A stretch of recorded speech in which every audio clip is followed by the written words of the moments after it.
इतनी सुंदर दिव्य जोड़ी भगवान की रुक्मिणी की कि सब देख करके निहाल हो रहे हैं, सब आनंदित हो रहे हैं, कहते हैं धन्य है, कितनी सुंदर जोड़ी है। सब मोहित हो गए, आसक्त हो गए। भगवान कोई कहता है देखो तो सही रथ कितना बढ़िया, कोई कहता है देखो तो सही इसमें जो घोड़े जूते हैं वो कितने अच्छे हैं। किसी ने कहा भगवान के घोड़ाले वाल देखो कितने अच्छे हैं। किसी ने कहा देखो रुक्मिणी देवी भगवान के साथ कितना सुंदर लग रही है। सब मोहित हैं, सब आकर्षित। बोले कृष्ण कन्हैया लाल की। किसी ने बहुत अच्छी बात की, जली की पगड़ी बांधे अरे सुंदर नैनो वाला, कितना सुंदर लागे कन्हैया, कितना लागे प्यारा। जली की पगड़ी बांधे सुंदर आंखों वाला, कितना सुंदर लागे कन्हैया, कितना लागे प्यारा। जली की पगड़ी बांधे सुंदर आंखों वाला, जली की पगड़ी बांधे सुंदर आंखों वाला, कितना सुंदर लागे कन्हैया, कितना लागे प्यारा। कितना सुंदर लागे कन्हैया, कितना लागे प्यारा। जली की पगड़ी बांधे हो।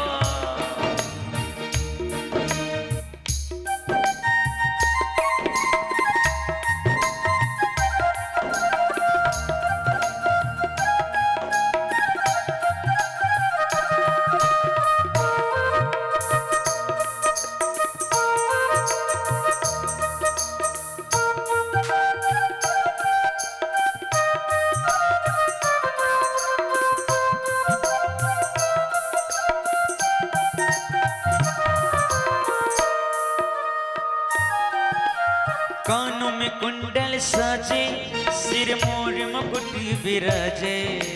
कानों में कुंडल साजे, सिर मोर मुकुट विराजे। हो कानों में कुंडल साजे, सिर मोर मुकुट विराजे।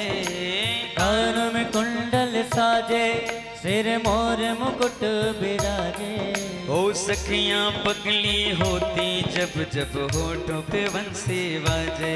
ओ सखियां पगली होती जब जब होठों पे बंसी बाजे।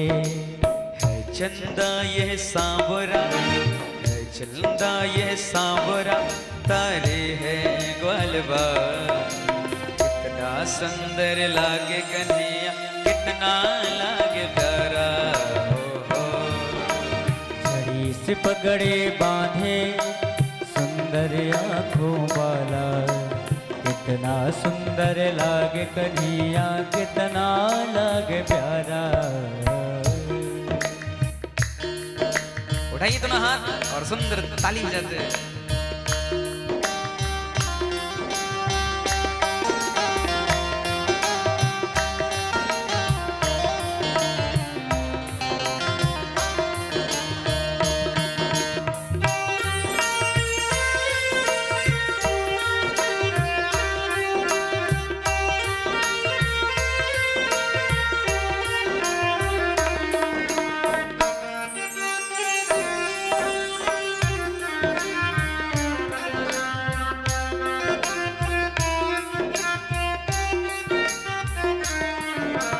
लट घुंघराले बाल तेरे कारे कारे बाल। लट घुंघराले बाल तेरे काले काले गाल। लट घुंघराले बाल तेरे काले काले गाल। लट घुंघराले बाल तेरे काले काले गाल। ओ सुंदर श्याम सलोना तेरी टेढ़ी मेढ़ी चाल। सुंदर श्याम सलोना तेरी टेढ़ी मेढ़ी चाल। हवा में सर सर करता, हवा में सर सर करता, तेरा बेटा पर मत वाला। कितना सुंदर लागे कन्हैया, कितना लागे प्यारा। हो झड़ी से पगड़े बांधे सुंदर आंखों वाला, कितना सुंदर लागे कन्हैया, कितना लागे प्यारा।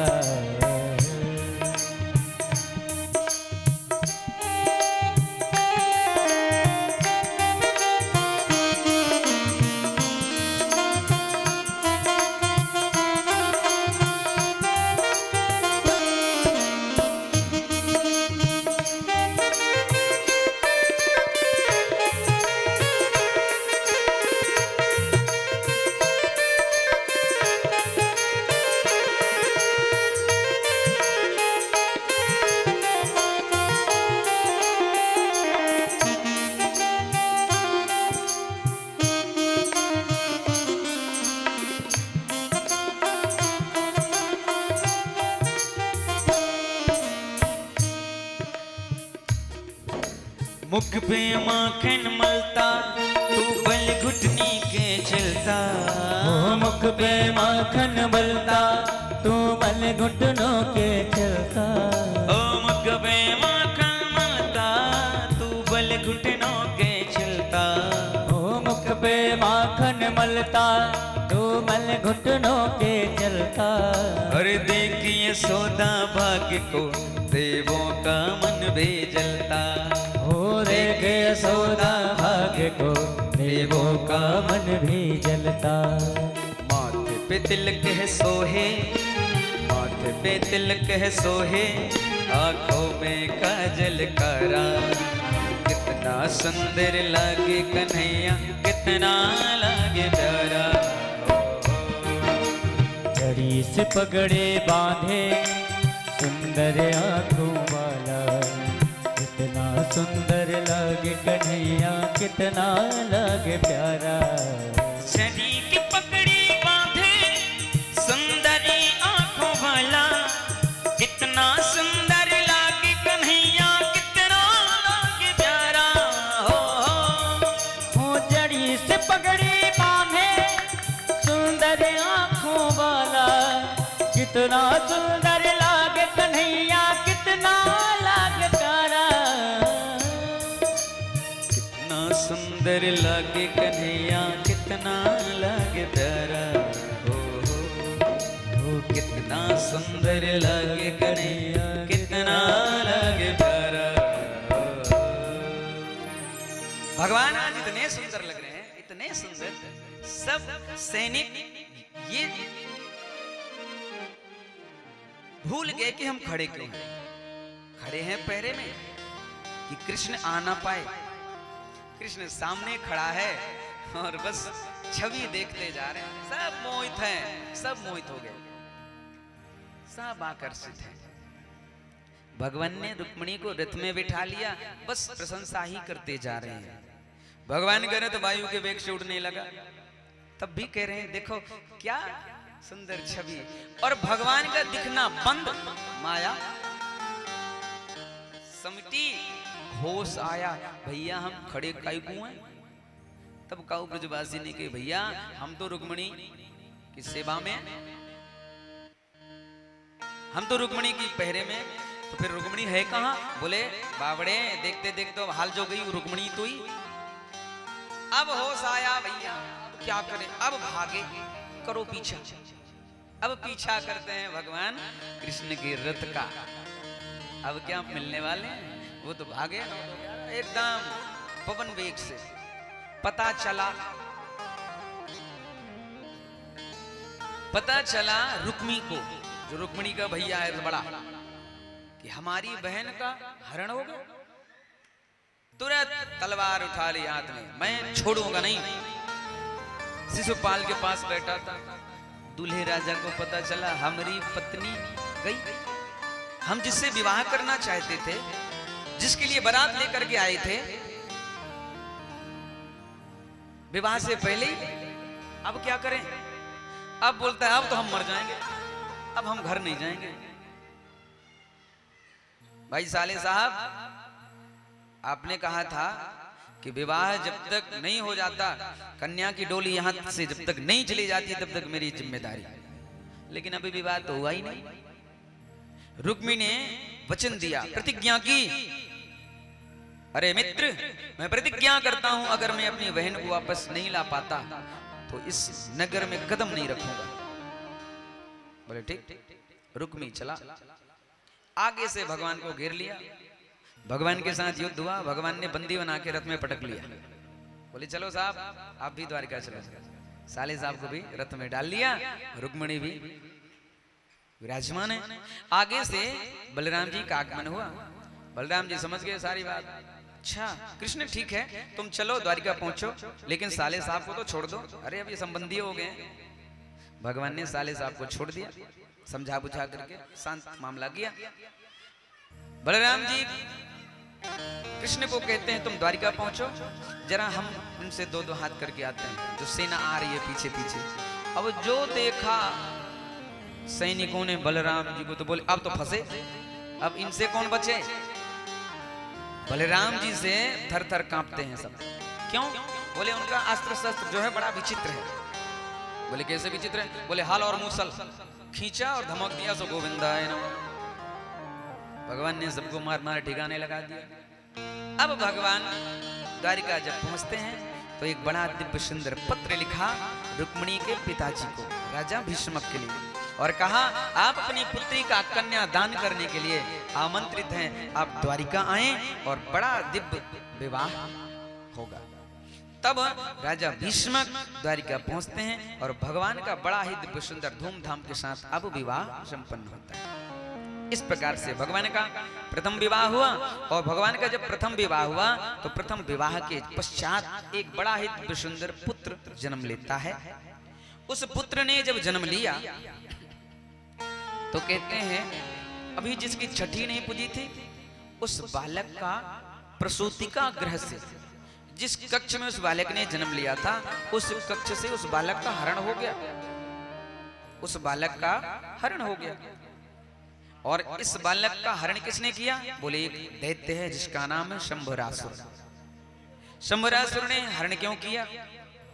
तो कहते हैं कि शंभरासुर ने इसलिए हरण किया कि वरदान में अनेक विद्याएं प्राप्त करने के पश्चात जब ये कहा कि मेरी मृत्यु ना हो, तब भगवान ने ये कहा कि तुम्हारी मृत्यु केवल और केवल कृष्ण के प्रथम पुत्र से होगी। अगर तुम कृष्ण के प्रथम पुत्र से बच गए तो तुम अमर हो। अगर तुम कृष्ण के प्रथम पुत्र से बच गए तो तुम अमर हो जाओगे। तो उसने सोचा कृष्ण का प्रथम पुत्र अगर मैं इसे मार देता हूं तो फिर मुझे कोई मार नहीं सकता। ठीक उसने इसीलिए उस बालक का हरण कर लिया। हरण करके समुद्र के ऊपर विमान में बैठा बैठा सोच रहा इस बालक का क्या करें। हाथ में खड्ग लेकर के उस बालक की मृत्यु करना चाहा। तब तक नारद जी प्रकट हो गए। श्रीवन्नारायण, अरे राजन ये क्या करने जा रहे हैं आप ये कर क्या रहे हैं? इतने बड़े बलशाली वीर योद्धा, एक छोटे से बालक को मारने के लिए तलवार की जरूरत? ये तो आपकी वीरता पर कलंक है। आपकी वीरता पर कलंक है कि एक छोटे से बच्चे को निर्जीव, जिसमें अभी कोई भी सामर्थ्यता नहीं, आप उसका वध करना चाहते हैं, वो भी तलवार से। फिर बोले महाराज ये काल है, इसका क्या करें? बोले फेंक दो समुद्र में, अपने आप ही मर जाएगा। नारद जी की बात सुनते ही शंभरासुर ने उस बालक को समुद्र में फेंक दिया। समुद्र में फेंका तो भगवान ने उसकी ऐसी रक्षा की कि एक मछली ने उस बालक को निगल लिया। उस मछली ने उस बालक को निगल लिया। और एक समय ऐसा आया जब मछुआरों ने जाल डाला मछली पकड़ने के लिए, तो आज वही मछली मछुआरों के जाल में फंस गई। मछली फंस गई। मछली का आकार बहुत बड़ा था। मछुआरों ने सोचा हमारे राजा, अगर हम उनको कोई मूल्यवान वस्तु भेंट करेंगे तो वो बहुत प्रसन्न होंगे, और ये बहुत कीमती है और बहुत प्रिय है। चलो आज यही राजा को भेंट करते हैं। और ठीक यही किया मछुआरों ने। वो मछली शंभरासुर के ही यहाँ पहुंच गई और शंभरासुर ने उस मछली को रसोई में भेज दिया। रसोई में एक देवी है जिसका नाम है मायावती, विद्यावती। उस विद्यावती ने मछली का भेदन किया, चीरा, और जैसे ही मछली को चीरा उसमें से आज वो छोटा सा बालक किलकारता हुआ देखा। बालक उस मछली के पेट में जीवित है। उस बालक को पा करके प्रसन्न हो गई और उसकी रक्षा करने लगी। राजा से ये नहीं बताया कि ये बच्चा मछली के पेट से मिला। उसने कहा ये बेटा मेरा है। महाराज आप ही बताओ इसका नामकरण क्या नाम रखा जाए? तो स्वयं सम्रासुर ने कहा इस बालक का नाम प्रद्युम्न रखा जाए। बालक धीरे धीरे बढ़ने लगा। विद्यावती जो माया में बड़ी निपुण थी, उसने कम समय में उस छोटे से बालक को जवान बना दिया, बड़ा बना दिया। एक दिन वह बालक अपनी मां से प्रश्न करता है, देवी आप एक तरफ मेरी रक्षा करती है, मेरा लालन पालन करते हैं, पर आपके हाव स्वभाव से ऐसा प्रतीत होता है, ऐसी सेवा आप करती हैं जैसे मानो कोई पत्नी अपने पति की सेवा कर रहा। आखिर मेरी समझ में नहीं आता। तब उस विद्यावती ने कहा, हे नाथ आपका प्रश्न एकदम सत्य है और आप जो कह रहे हैं वो एकदम सत्य है। क्यों? क्योंकि आप हैं साक्षात कामदेव और मैं हूं आपकी धर्म पत्नी रति, जन्म जन्मांतर की धर्म पत्नी। भगवान शिव के कोप से आपने देह त्याग दिया था, आपका देह जलकर भस्म हो गया था। भगवान ने वचन दिया था मुझे कि रति तुम्हारा पति तुम्हें द्वापर में मिलेगा। कब? बोले कृष्ण तनय हुई है पति तोरा। कृष्ण का प्रथम पुत्र के रूप में तुम्हारा पति तुम्हें पुनः प्राप्त होगा। आज हे नाथ आपने कृष्ण के यहाँ रुक्मिणी के गर्भ से जन्म लिया है और आप मेरे पुत्र नहीं अभी तो मेरे पति हैं, और पुत्र तो आप भगवान श्री कृष्ण के हैं। और ये जो राजा हैं जिन्हें आप पूज्य और पिता समझते हैं वो तो आपके शत्रु हैं, आपको उनसे युद्ध करना है। बस महाराज प्रद्युम्न चल पड़े राज दरबार में और राजा से कहते हैं, महाराज मैं कृष्ण पुत्र प्रद्युम्न आपको युद्ध के लिए ललकारता हूं। अच्छा तुम कृष्ण पुत्र हो? अब सम्रासुर को लगा कि हमने जिसे सोचा था मर गया, वो शत्रु मेरे घर में इतना बड़ा हो गया, मुझे पता भी नहीं चला। बोले यही तो भगवान की लीला है, यही तो भगवान की माया है। बस युद्ध प्रारंभ और खेल ही खेल में महाराज प्रद्युम्न ने आज सम्रासुर का वध कर दिया। बोले भक्तवत्सल भगवान की जय। आज भगवान श्री कृष्ण के प्रथम पुत्र प्रद्युम्न जी अपनी धर्म पत्नी रति को साथ में लेते हैं और कहां पहुंचते हैं? बोले द्वारिका से। द्वारिका जब पहुंचे रुक्मिणी देवी को पता लगा तो कहते हैं बड़ी प्रसन्न हुई रुक्मिणी देवी कि बचपन में बेटा खो गया था, जब छोटा सा था, आज मिला तो अकेले नहीं मिला, बहू रानी के साथ मिला। ये तो बड़ी प्रसन्नता की बात है। इस प्रकार से भगवान की प्रथम विवाह और प्रथम पुत्र की चर्चा बाबा सुखदेव ने कही। ठीक अचानक उसी समय हाथ जोड़ करके महाराज परीक्षित ने प्रश्न कर दिया, भगवान क्षमा अपराध कर रहे हैं, एक प्रश्न है। क्या प्रश्न है? तब कहते हैं राजा परीक्षित ने कहा कि प्रभु मैंने सुना है भगवान के तो बहुत विवाह हुए, क्या बात सही है? आपने तो बस एक ही विवाह की बात कही, क्या और विवाह की बात झूठ है? तब भगवान सुखदेव हंसे और कहते हैं राजन श्रोता हो तो तुम्हारे जैसा। अरे तुमने ठीक ही कहा, भगवान के एक नहीं भगवान की तो अनेकों विवाह हुए। तो महाराज गुरुदेव कृपा करके आप भगवान की अन्य विवाहों की चर्चा करिए।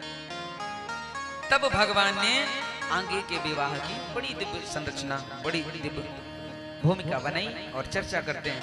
कहते हैं कि भगवान का एक विवाह ऐसी स्थिति में हुआ कि संसारी मनुष्य को तो छोड़ता ही नहीं, लेकिन भगवान को भी नहीं छोड़ता। बोले अच्छा तो क्या हुआ? तब कहते हैं एक बार भगवान के जीवन में भी कलंक लगा। कैसे लगा? तब बताते हैं कि एक राजा है। क्या? एक राजा है शत्रजित स्वतनया कृष्णाया कृत किल्बिषा श्यमन्तके मणिना स्वयं दत्तवान्। क्या कहते हैं? एक राजा है सत्राजित, और सत्राजित के पास सेमंतकेन मणिना, एक सेमंतक नाम की मणि है। तो 20 भार सोना देती है, 8 भार सोना देती है नित्य। भगवान सूर्य के परम भक्त हैं, भगवान सूर्य की उपासना करते हैं। भगवान सूर्य प्रसन्न होकर के राजा सत्राजित को 8 भार सोना प्रदान करते हैं। बड़े धर्मवान राजा हैं। एक समय भगवान कृष्ण की सुधर्मा सभा आयोजित थी। सामने से सत्राजित आ रहे थे। भगवान कृष्ण के सुधर्मा सभा की विशेषता, सुधर्मा सभा में कितने भी राजागण प्रजा उपस्थित हो जाएं, फिर भी एक कुर्सी हमेशा खाली रहती। वो ऐसा हॉल है कि कितने भी आ जाओ, सब बैठ जाओ, फिर भी एक कुर्सी खाली मिलेगी। अपने आप वो विस्तार कर लेता है, अपने आप वो आकार बढ़ा लेता है। आज यहां भी यही स्थिति है। सामने से सत्राजित आ रहे थे, लेकिन वो गले में मणि धारण करके आ रहे थे। मणि इतनी तेज चमक रही थी कि सबने तो सोचा कि मुझे लगता है आज साक्षात भगवान सूर्य नारायण के दर्शन, भगवान सूर्य नारायण दर्शन करने आ रहे हैं कन्हैया के। लेकिन धीरे धीरे जब वो निकट आए तो सबने कहा, ओहो, ये तो सूर्य नारायण नहीं, ये राजा सत्राजित है। सत्राजित आकर बैठते हैं और उस मणि की महिमा सुन करके भगवान के परिकरों ने कहा कि ये बहुत कीमती मणि है, बहुत बहुमूल्य है। ये मणि अगर इस द्वारिका में मिल जाए, इस राज्यकोष को प्राप्त हो जाए, तो बड़ी अच्छी सेवा हो जाएगी, बड़ा अच्छा सत्कार होगा। अगर आप चाहें तो इस मणि को इस राज्यकोष में दे दें तो अच्छा रहेगा। और दूसरा जो कहने का भाव था वो ये था कि किसी साधारण व्यक्ति के पास बहुत धन हो या बहुत कीमती वस्तु हो तो हर क्षण उसे खतरा रहता है। इसीलिए तो महात्माओं को कहा है धन का संग्रह नहीं करना चाहिए। बोले क्यों? जैसे मक्खी बहुत शहद जुटाती है, लेकिन कोई आकर के मक्खियों को मारता है और रस ले जाता है। ऐसे ही कोई कमजोर व्यक्ति, साधारण व्यक्ति बहुत धन कर ले इकट्ठा और किसी को पता लग जाए तो आएगा, हाथ पैर भी तोड़ेगा और धन भी ले जाएगा। इसलिए राजन, तुम्हारी जान को हमेशा खतरा है, इसलिए अगर ये मणि तुम यहाँ दे। उसने कहा ना, ये मणि मेरी है, इस पर मेरा अधिकार है, ये मणि मैं किसी को नहीं देना चाहता।